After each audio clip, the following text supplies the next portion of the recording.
Okay mga ka-team, meron tayo dito Honda Civic. Magpapalit tayo ng wheel hub bearing dito rear, likod. Ito po yung bagong assembly nya, kung mapapansin nyo mga ka-team. Ayan po. Then ito rin po yung magnetic nyan sa ABS nya.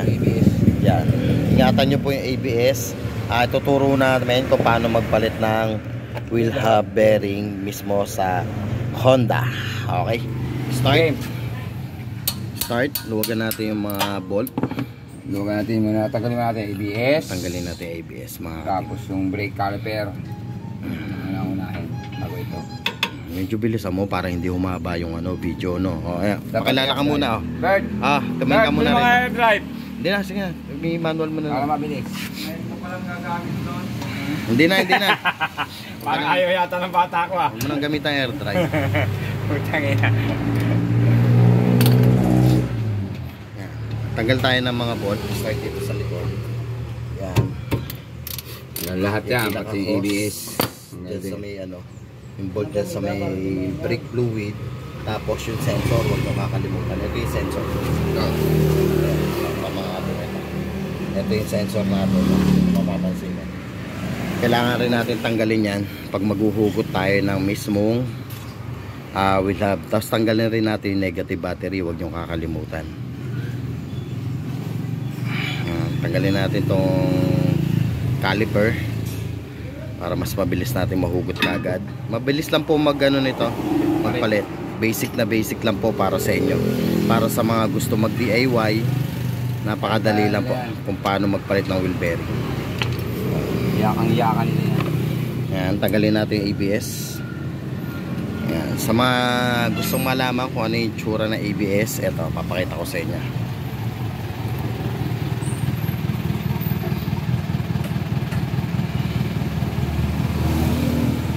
Dahan-dahanin nyo lang po yung pagsikwat. Ayan. Ito po yung ABS sensor natin. Rear, magkaiba po yung left and right. Pagka left ka, kailangan left ring po yung sensor. Let's do this! Okay.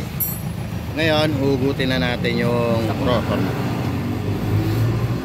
Bear, punta ka muna rin saglit.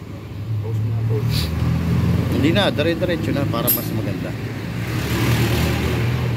Kaputi. Ayan. Hawak.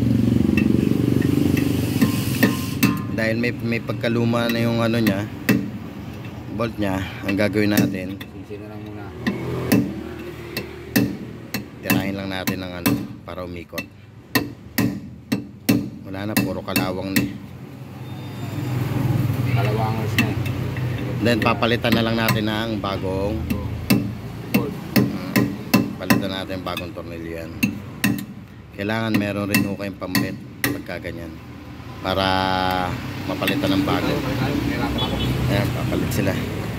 Palit. Nahirapan si Romel. Tagilid.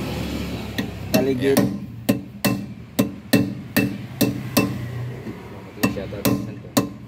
Ayun. Ayan, umikot na. Pilit. Ayun. Pilit. Ayan, tanggal na po. Tapos yung isa rin, tatanggalan rin natin.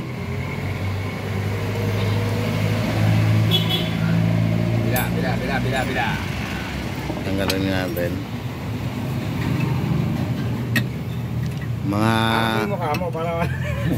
Mga may kalawang na kasi, kaya kailangan natin gawin to. Ang issue nito, nga pala, maugong. Sobrang ugong ng habang tumatakbo, habang bumibilis, lalong umiingay, lalong lumalakas. Kala mo nakaturbo ka. Ayun na maririnig. Aeroplanong pababa, ganun yun. Yung aeroplanong pababa na, palanding na. Puta, ganun na yun. Okay, tanggalin natin yung pinaka-bracket ng brake. 2 bolt lang naman yan. Mabilis lang tanggalin yan.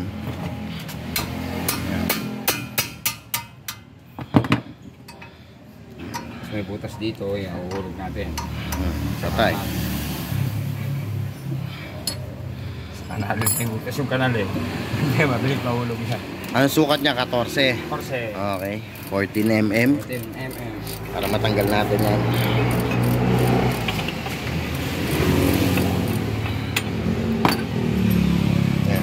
Ikutin nyo lang mga katim pagka natanggal nyo na yung dalawang bolt. Yan, tatanggalin nyo lang yung dalawa. Dalawang tornilyo. Ang virgin nga to eh, oh. Ang lock pa. Napakaingay po nito, na test drive na namin. Napakaingay. Halos yung halos yung radyo mo sa loob hindi na kayo magkaintindihan. Ang tama ho nito, dalawa pala. Nakalimutan ko lang sabihin. Ayan, oh. Ayan. Ano siya, magaspang. Magaspang ang na. ikot. Yung gaspang ang gumagawa.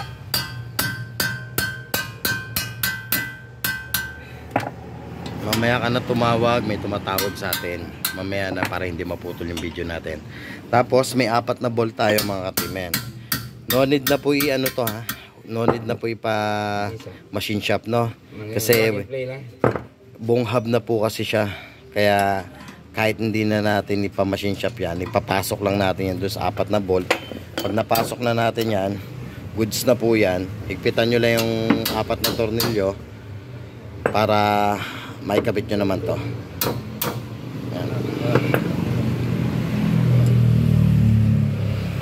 Yan.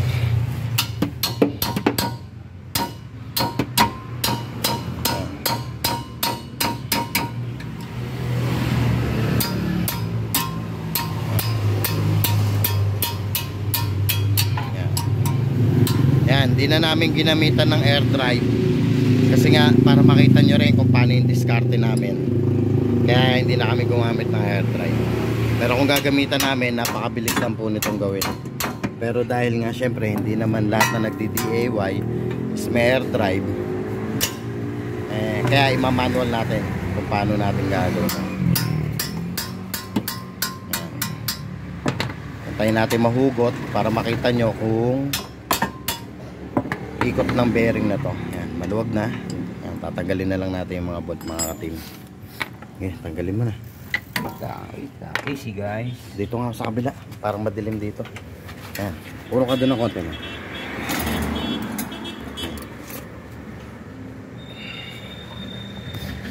Tanggalin na natin isa-isa.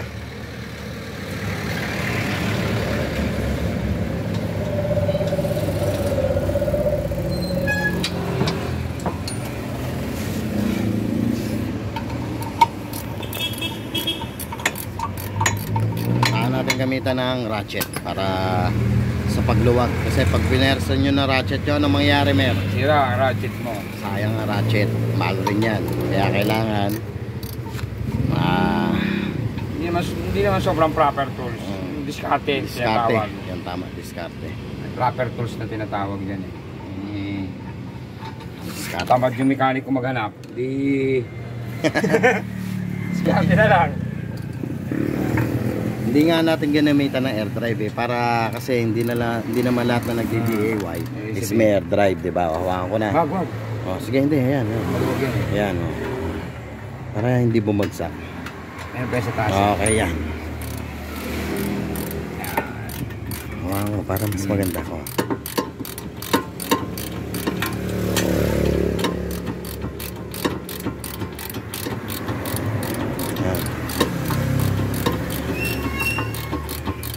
Yan, okay mga katim. Ayan rin siya, parehas na parehas. Okay. Yung o-ring niya, wag kakalimutan. Ano mo? May o-ring yan ha. At paikutin mo muna bago mo ikabit. Ito. May ikutin yan. Ayan. Pag ano. Ayan po, smooth lang siya, wala siyang talon-talon. Ayan, ito yung ayan. Maingay. Maingay. Tumatalon-talon, kaya po Kumano yan, ng ingay. kumano na, ayun, alog. Alog na rin. Kaya maingay pagka tumatakbo ng mabilis. Yan, kakabit nyo lang rin, tapat nyo lang, hindi naman nyo kayo maliligaw. Ayan. Yan, posisyon na siya, saka nyo ilagay yung bolt.